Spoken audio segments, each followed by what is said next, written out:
Bonjour les mordus. Aujourd'hui, on va voir comment assembler un moteur nitro et puis comment le sceller par le fait même. Donc, la compagnie, les moteurs, ils viennent quand même avec des joints en caoutchouc partout, là, où il y a les joints.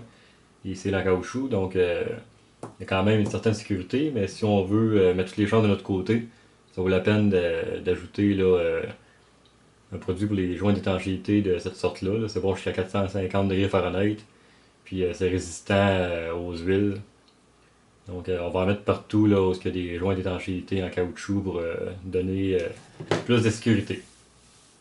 Donc, première chose à faire pour assembler notre moteur, on va commencer par mettre notre crankshaft en place. Donc, il s'agit de l'aligner dans nos deux bearings. On pousse ça jusqu'au fond. Deuxième chose, on va mettre notre piston. Faire attention quand on installe notre piston, il y a un côté, là, si on voit comme il faut, là, il y a un côté de découpé ici, celui-là va aller vers l'intérieur. Il va laisser la place à notre crankshaft de passer. Donc, on l'insère comme ça. Et avec une petite paire de pinces, on va aller faire rentrer notre shaft sur la pine du crankshaft.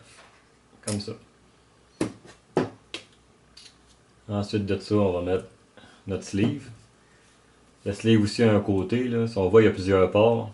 Puis celui d'exhaust est pas mal tout le temps le plus gros, hein. Fait que naturellement, il va aller vers l'arrière. Puis il y a une petite encoche ici dans la sleeve qui doit s'aligner avec la petite pin qui est sur le moteur, sur la base du moteur. Donc on va le mettre comme ça. Là, il va s'assurer que le piston est dans la bonne position. L'aligner dans notre sleeve.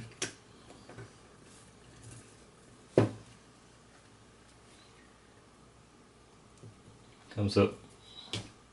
Notre sleeve est installé. Et notre piston est en place. La prochaine étape, ça va être d'installer le button head. Celui-ci vient avec un gasket en caoutchouc. Donc, il ne faut pas oublier de l'installer. Et puis ici, il y a des petits shims là, en aluminium. Il faut faire bien attention qu'ils soient tous là.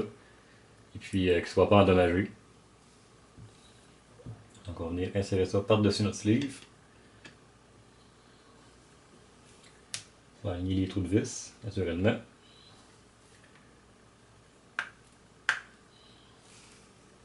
Comme ça. Vérifie que mon gasket n'est pas coincé nulle part et qu'il est à sa place. Ils n'ont pas tous des gaskets en caoutchouc comme ça. Là. Ce modèle-là en a un. Donc ensuite de ça, on va aller mettre notre tête de moteur. Vous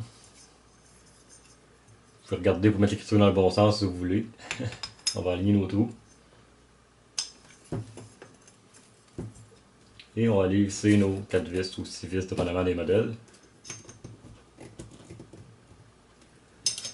Donc, mes 4 vis sont serrées. Lorsque vous serrez la tête de moteur et la backplate, il faut que ça soit assez serré pour ne pas avoir de perte, mais forcez pas quand même trop les vis là, pour ne pas les stripper. Là. Surtout dans la tête, c'est pas évident à aller enlever de là. Et puis, faut pas non plus craquer notre base de moteur, là, parce que le moteur va être pas mal scrap. Donc faites attention. Et lorsque vous serrez les vis, c'est toujours en X. Donc vous accotez vos vis, après ça vous serrez L, L, L, L. Toujours en X. Même chose pour la backplate.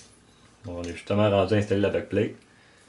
Vu que c'est un over aussi, là, puis qu'il y a une petite coche ici dans la backplate, parce que le piston va laisser insérer, il faut que je monte mon piston en haut pour pouvoir installer ma backplate. Et puis là, ben, je vais en profiter pour y mettre du scellant. Conseil de l'appliquer avec un petit tournevis, puis là, ça va bien. Il faut que vos pièces soient très propres. C'est pour ça qu'on les a nettoyées au brake cleaner au préalable. On en met quand même assez généreusement. Donc comme ça, il y en a partout.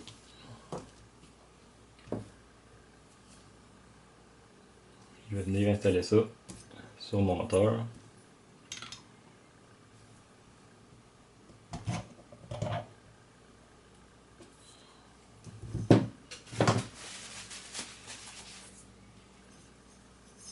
Bien en place.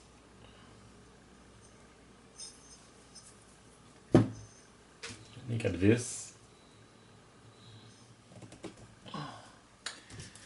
Comme ça, tout est bien serré. Maintenant, enlever l'excédent de scellant qu'il y a autour de ma backplate.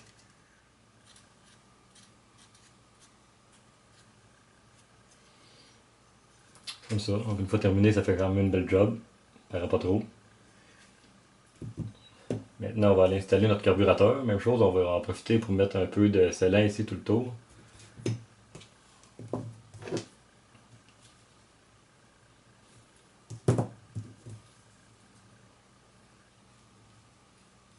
Donc on va venir insérer notre carburateur en place avec notre scellant.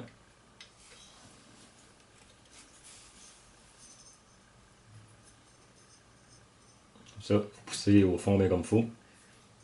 Et essayer de mettre à peu près l'angle dans lequel il est installé. Sinon, ben, avant de serrer comme il faut, là, on peut aller l'installer sur la voiture pour voir, là, pour que les rods des servos fonctionnent vraiment là, dans le même angle que le carburateur et pas de travers.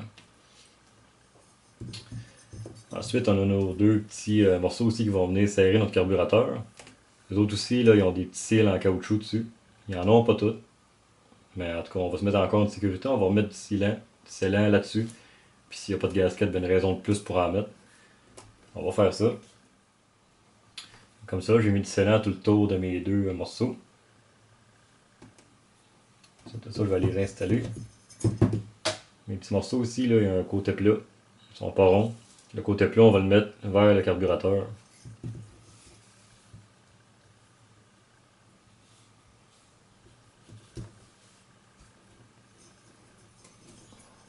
Même chose de l'autre côté.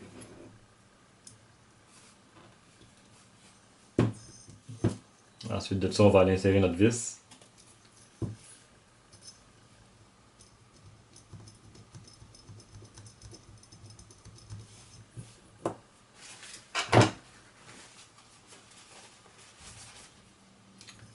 On a bien soin d'appuyer fortement sur notre carburateur pour qu'il soit en place.